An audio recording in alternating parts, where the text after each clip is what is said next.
যখন জান্নাতীরা জান্নাতে বসবাস শুরু করবে তখন তারা পৃথিবীতে থাকাকালীন সময়কার স্মৃতিচারণ করবে।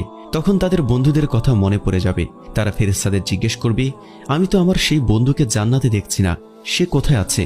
বলা হবে, সে তো জাহান্নামে। তখন সেই মুমিন ব্যক্তি আল্লাহর কাছে বলবে, হে আমার রব, আমার বন্ধুকে খুব মিস করছি, তাকে ছাড়া আমার কাছে জান্নাতের আনন্দ যে পরিপূর্ণ হচ্ছে না।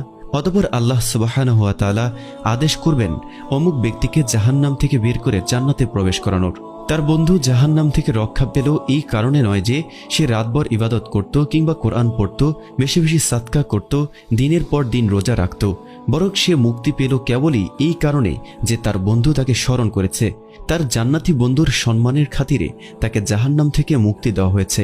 জাহান্নামীরা তখন অবাক হয়ে জানতে চাইবে, কি কারণে তাকে জাহান্নাম থেকে মুক্তি দেওয়া হলো? তার বাবা কি শহীদ? তার ভাই কি শহীদ? তার জন্য কি কোনো ফেরেশতা বা নবী সুপারিশ করেছেন? বলা হবে,